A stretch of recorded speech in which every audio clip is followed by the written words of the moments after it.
संभव है कि धरती क्षमा का त्याग कर दे, ये भी संभव है कि ज्ञान होने के बाद भी मोह समाप्त न हो।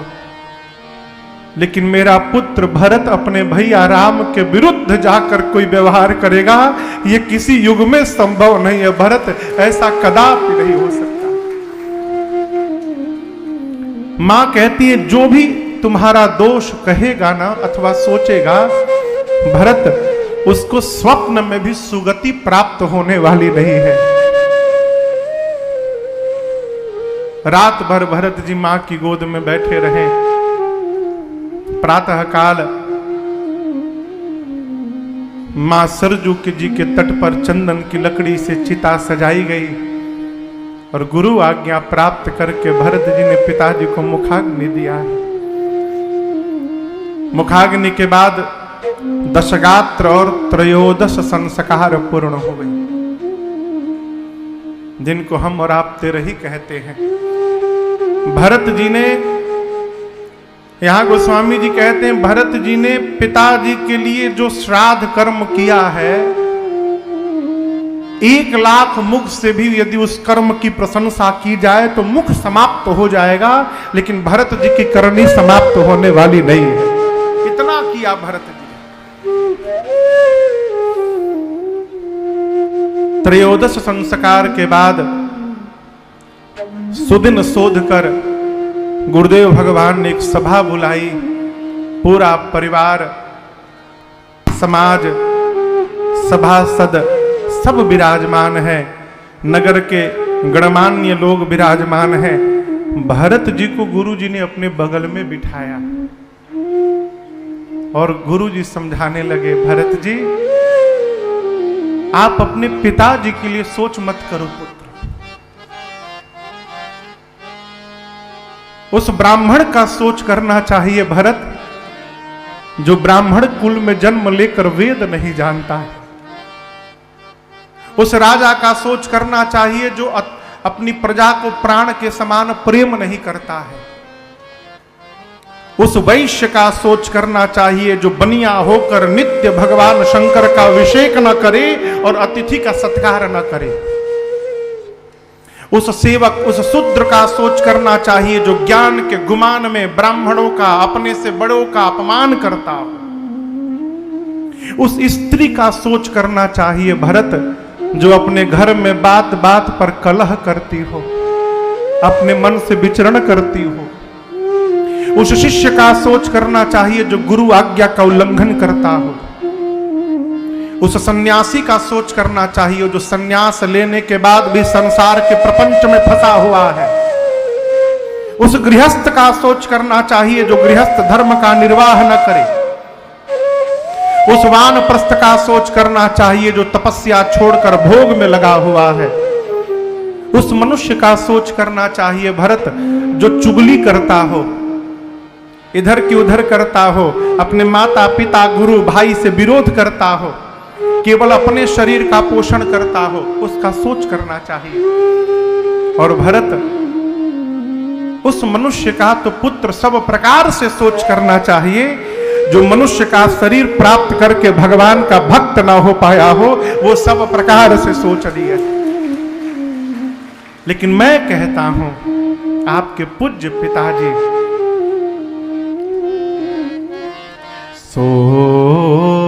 सोचनीय नहीं कौशल राव भुवन चारि दस प्रगट प्रभाव भुवन। गुरु जी कहते हैं भरत भैया से कि भरत जी आपके पिता जैसा पिता न कभी था, आपके पिता जैसा पिता न वर्तमान में ब्रह्मांड में कहीं है।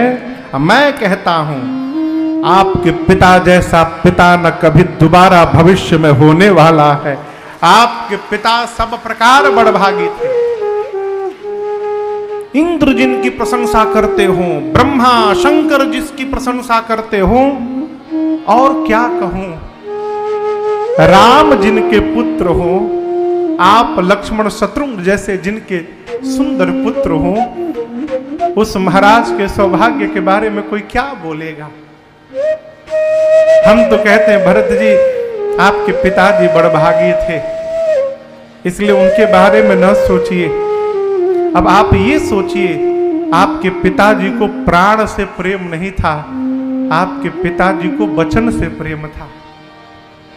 और पुत्र रघुवंश की परंपरा है, रघुकुल रीति सदा चली आई, प्राण जाई बरु बचन जाए। आपके पूज्य पिताश्री को प्राण से नहीं वचन से प्रिय था, इसलिए एक वचन मानकर आपके भैया वन में चले गए। हम कहते हैं पुत्र दूसरा वचन मन के आप राजा बन जाइए अयोध्या का, है वेद विदित है। यहां दर्शन करिए, गुरु जी ये बात कह के भरत जी को संकेत दे रहे हैं। ये जो वाक्य है, ये वाक्य बड़ा गूढ़ है, ये चौपाई।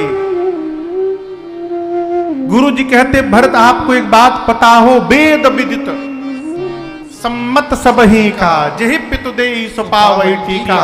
वेद भगवान की आज्ञा है और सबकी आज्ञा है। पिता जिस पुत्र को राज सत्ता सौंपता है, वही उस सत्ता का अधिकारी होता है। गुरु जी की ये बात सुनते भरत जी सोचने लगे, पिताजी मुझे नहीं सौंपने वाले थे, पिताजी तो मेरे पूज्य भैया को सौंपने वाले थे। इसका मतलब इस सत्ता के अधिकारी मैं नहीं हूं, मेरे भैया है। संकेत मिल गया हो। दूसरी बात मैं एक निवेदन करूं, जीवन में कभी भी अपने बड़े के रहते घर का मालिक न बना जाए। यदि हमसे घर में एक दिन भी कोई बड़ा है तो स्वयं मालिक न बनिए, अपने बड़े को मालिक बने रहने दीजिए और मालिक के सामने स्वयं उनका बच्चा बन के रहिए। यही जीवन का आनंद है। बड़ा बनने में बहुत समस्या है, छोटे को कोई टेंशन ही नहीं है। कोई भी बात हो हमारे मालिक साहब जाने, हम क्या जाने है। गुरु जी ने कहा कि यदि आप राजा बन जाएंगे भरत जी ना, तो सीताराम जी भी प्रसन्न होंगे, माताएं भी प्रसन्न होंगी। हम तो कहते हैं भरत जी अभी राजा बन जाइए, और जब राम जी 14 साल बाद लौटेंगे तब सौंपे हु राज राम के आए, सेवा करे हो स्नेहा सुहाए। अभी आप राजा बन जाइए, जब राम जी लौट कर आ जाएंगे उस समय आप सौंप दीजिएगा। आप समझ रहे हैं, ये बात समझ रहे हैं। गुरु जी ने कहा कि अभी राजा बन जाइए और 14 साल बाद राम जी आएंगे तो सौंप दीजिएगा। एक बात मैं कहना चाहता हूं, लेने के बाद सौंपना बड़ा कठिन हो जाता है। लेना तो सरल होता है माई बाप, वापस करना सरल नहीं होता है। विश्वास न हो तो किसी से 5000 उधार लेके देख लीजिएगा। लेते समय जो मन रहता है, लौटाते समय मन नहीं रहता। 5000 को आदमी 500 रुपया करके 10 बार में लौटाता है। गुरु जी ने कहा कि अभी राजा बन जाइए, राम जी जब आएंगे तो सौंप दीजिएगा। अब यहां मैं आपसे एक बात कहूं, कहने वाला अपने मन से कहता है, सुनने वाला अपने मन से उसका अर्थ निकाल लेता है। गुरु जी ने क्या कहा, सौंपे हु राज कब राम के आए। गुरु जी ने कहा कि सौंपे हु राज राम के आए। भरत जी को क्या सुनाई पड़ा? ये बात भरत जी को नहीं सुनाई पड़ी, भरत जी को दूसरी बात सुनाई पड़ी। क्या सुनाई पड़ी?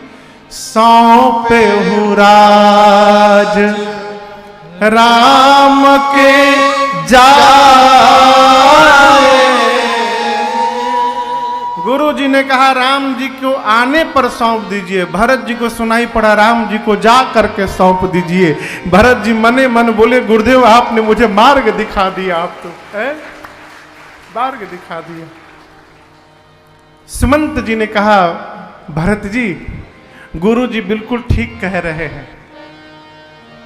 कीजिए गुर आयसु अवसी कहाँ ही सचिव कर जो। रघुपति आए उचित जस तस तब करब बहु। गुरु संकेत और किया सुमंत जी ने कहा कि गुरु जी जो कह रहे हैं कर दीजिए। राम जी जब आ जाएंगे, सीधा नहीं बोला राम जी आएंगे तो सौंप दीजिएगा, बोले जब राम जी आएंगे ना आप विचार करिएगा क्या करना है, जो आपको उचित लगेगा करिएगा। अर्थात सौंपना उचित लगेगा तो सौंपिएगा और न सौंपना उचित लगेगा तो न सौंपिएगा। ये सुनते भरत जी सावधान हो गए। अरे क्या ये भी हो सकता है कि भगवान की सत्ता भगवान को सौंपते समय हमें औचित अनुचित का विचार करना पड़ेगा? बिल्कुल करना पड़ेगा, बिल्कुल करना पड़ेगा। हो लेने के बाद लौटाने का मन नहीं करता है, ले लेने के बाद लौटाने का हम ही संभालेंगे तो क्या गड़बड़िया बताइए आप। विश्वास न हो तो प्रैक्टिकल करिएगा। घर में तिजोरी की चाबी बड़की बहू को सौंप दीजिए 1 महीना के लिए। बड़की बहू को चाहे बड़का बेटा को 1 महीना के लिए तुम मालिक, चाबी पकड़ो। 1 महीना मौन रखिए, 1 महीना बाद चाबी मांगिएगा, फिर चेहरा देखिएगा। जहां 4 बार बोलेगा हले जाइए, हम कोई रखने वाली थोड़ी है, चेहरा बदल जाता है साहब। भरत जी मौन है। मां कौशल्या जी ने कहा पुत्र पूत पथ्य गुर आयसु अहै। मां कौशल्या कहती है भरत जी जो गुरु जी कह रहे हैं वही आपके लिए पथ्य है। पथ्य समझते हैं? पथ्य माने अजय बाबू कहां बैठे? दिलीप भैया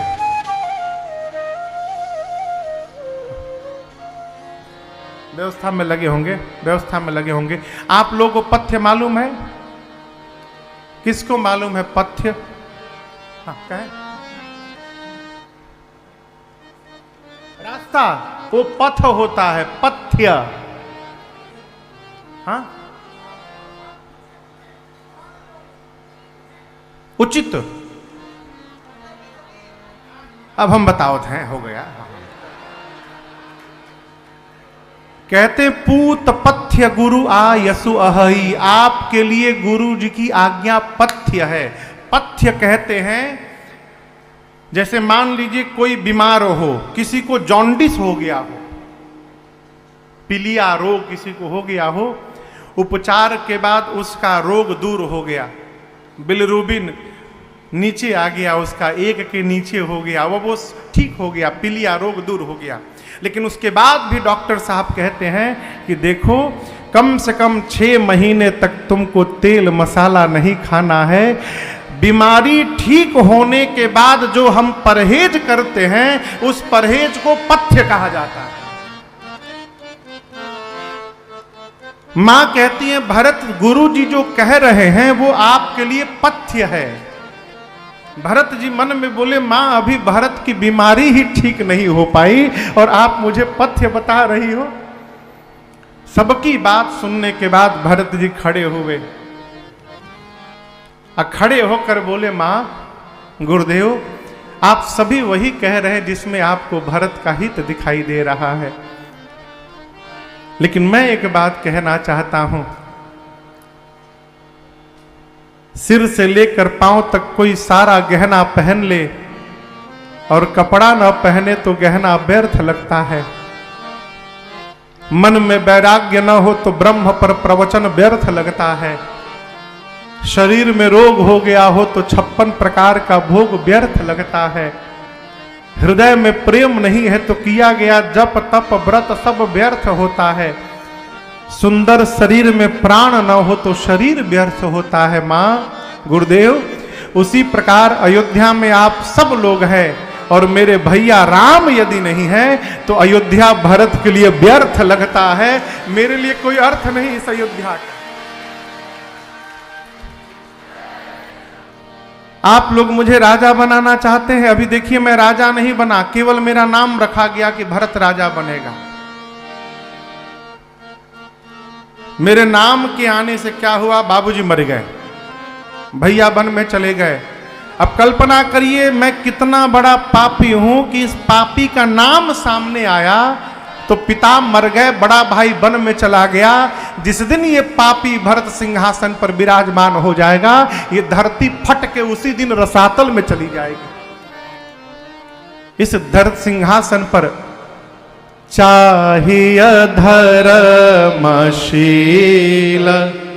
नरनाम, इस सिंहासन पर धर्मशील राजा चाहिए। अब मेरे समान कोई पापी है? मैं बताऊं मैं क्या चाहता हूं गुरुदेव? गुरु जी बोले कहिए। भरत जी बोले मैं प्रातः काल अपने भैया के चरणों के पास जाना चाहता हूं और मैं आपसे पूछ नहीं रहा हूं गुरु जी, मैं आपको बता रहा हूं कि कल प्रातः काल मैं जा रहा हूं। मेरे साथ यदि आप में से किसी को चलना है तो वो चल सकता है। पूरी प्रजा ने हाथ उठा दिया, भरत जी हम भी आपके साथ चलेंगे। राज्याभिषेक की पूरी सामग्री भरत जी लिए गुरु आज्ञा से रथ पर गुरुदेव को बिठाए। जीवन भर वन में रहने को तैयार हूं, मैं पूरा जीवन बिता दूंगा।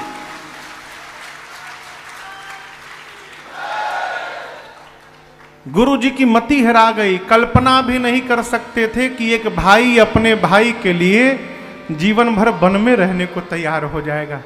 है? राम जी के पास पहुंचे। भरत जी ने राम जी से गुरु जी के कहने पर कहा, भैया या तो लक्ष्मण को वापस करिए, मुझे रखिए, नहीं तो तीनों वापस जाइए, हम शत्रुघ्न वन में रहेंगे, नहीं तो मैं शत्रुघ्न लक्ष्मण हम तीनों वन में रहेंगे। आप मैया को लेकर वापस चले जाइए, जैसे आपका मन प्रसन्न हो प्रभु। तब तक मिथिला का समाज आ गया। 4 दिन बीता, आप दर्शन करिए, सब एक दूसरे के सिर पे टाल रहे हैं, आप निर्णय ले लो। राम जी गुरु जी से कहते, गुरुदेव आप निर्णय लीजिए ना, कौन वन में रहेगा, कौन अयोध्या में रहेगा। गुरु जी जनक जी से कहते हैं, जनक जी भरत जी से, भरत जी कहते हैं आप बड़ों के रहते ये छोटा निर्णय लेगा उचित लगेगा क्या, आप लोग निर्णय लीजिए। जब कोई निर्णय नहीं लिया तो चौथी बैठकी में भरत जी कहते हैं, भैया मैं बताऊं मैं क्या चाहता हूं। राम जी बोले बताओ। भरत जी हाथ जोड़कर बोले, प्रभु जहां नाथ रख दोगे, जहां पिताजी के पांव को दबाना ये पिताजी की सेवा नहीं है, पिताजी की आज्ञा का पालन करते रहना ये पिताजी की सबसे बड़ी सेवा। भरत जी बोले मैं आपकी सेवा करना चाहता हूं नाथ। राम जी बोले कैसी सेवा? भरत जी बोले हम चाहते प्रभु आप इस भरत को आज्ञा दे दें और आप जो कह देंगे, जहां रख देंगे वहीं रहूंगा और जहां ले चलेंगे प्रभु वहीं चल दूंगा आप, लेकिन आप अपने मुख से कह दीजिए कि भरत तुम ये करो। राम जी ने भरत जी को बगल में बिठाया, बोले भाई आप तो सब जानते हैं, आप अपना धर्म भी जानते हैं, मेरा धर्म भी जानते हैं, पिताजी के सत्य प्रेम को जानते हैं। एक बात हम आपसे कहें भरत जी, सूर्यास्त का समय यदि सायंकाल 6 बजे हो परंतु यदि दिन में 2 बजे ही सूर्य डूब जाए तो कहिए संसार में कौन है जिसको कष्ट नहीं होगा। ठीक ऐसा ही उत्पात हमारे घर में हो गया। समय से पहले पूज्य पिताजी चले गए हम लोगों को। परंतु भरत एक बात कहना चाहता हूं, अभी हम और आप अनाथ नहीं भय हैं। देखिए ना, श्री जनक जी महाराज खड़े हैं। ये जनक जी महाराज हमारे आपके पिता के रूप में खड़े हैं। यहां पर ये पिता हैं और इधर साक्षात गुरुदेव भगवान बैठे हैं। ये भगवान हैं। हमारे आपके ऊपर पिता की भी छाया है और भगवान की भी छाया है। हम और आप अभी अनाथ नहीं भय हैं। आप कह रहे हैं कि मैं कहूं तो मैं कहता हूं, आप अपने धर्म का पालन करिए और अपने भैया से उनके धर्म का पालन करा दीजिए। सो तुम करहु और करावहु मोह, तात तरनी कुल पालन हो। भरत जी, आप अपना धर्म का पालन करिए और मेरे से मेरे धर्म का पालन करा दीजिए। भरत जी बोले हाथ जोड़कर कि भैया, मेरे जीवन का केवल एक धर्म है। राम जी पूछे क्या? भरत जी बोले आखिरी सांस तक अपने भैया की आज्ञा का पालन करते रहना है। यही मेरे जीवन का धर्म है और मैं वो पालन कर रहा हूं। इसीलिए कह रहा हूं कि आप आज्ञा करिए। श्री रघुनाथ जी देखे कि लगता है मुझे ही बोलना पड़ेगा। तो राम जी बोले ठीक है भाई, आप चाहते हैं कि मैं कह दूं तो मैं कहता हूं। चलिए आज हम और आप दोनों भाई मिलकर अपने घर में बंटवारा कर लेते हैं। बंटवारा शब्द सुनते भरत जी कहां उठे, श्री चरणों को पकड़कर बोले भैया आप मेरे से बंटवारा करेंगे? अयोध्या की संपत्ति को देखकर कुबेर को लज्जा आती है। उस संपत्ति को आपने ठोकर मार दिया और वन में चले आए। उस संपत्ति को भरत भी ठोकर मार के वन में आया है और आप बंटवारे की बात कर रहे हैं। राम जी बोले भाई बंटवारा करेंगे, परंतु आज अपने घर की संपत्ति में बंटवारा नहीं करेंगे। हम दोनों भाई आज अपने घर की विपत्ति में बंटवारा करेंगे। हम लोग विपत्ति बांटेंगे।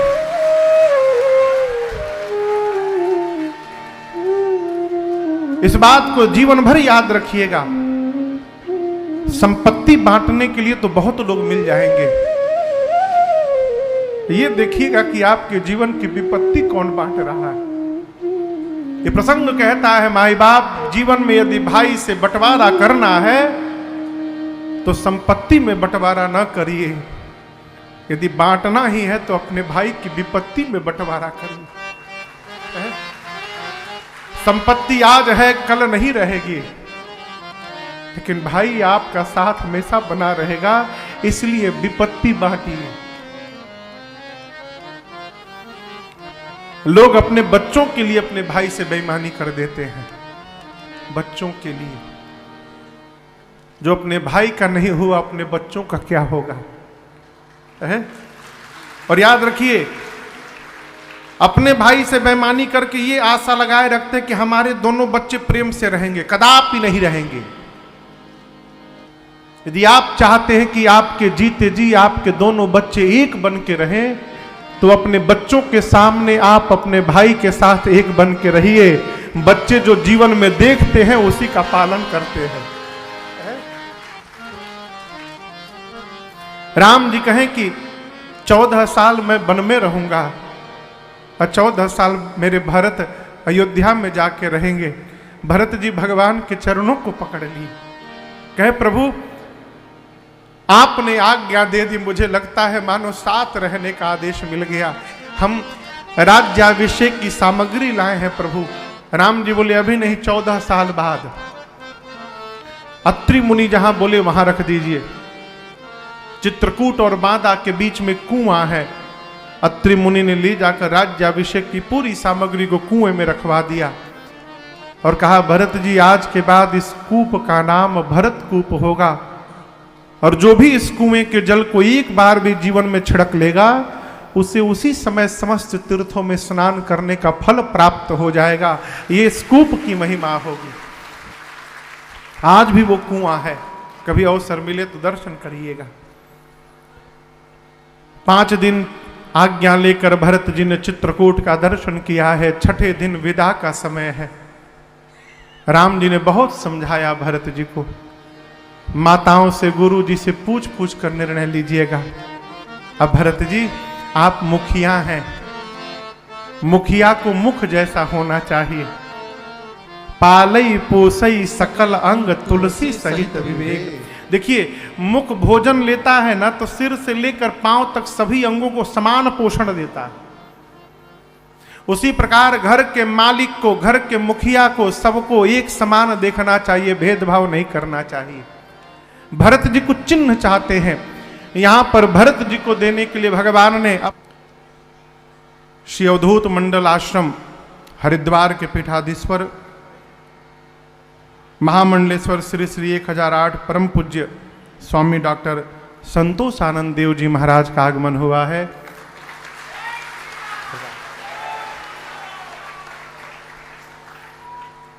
सरकार के श्री चरणों में बारंबार वंदन।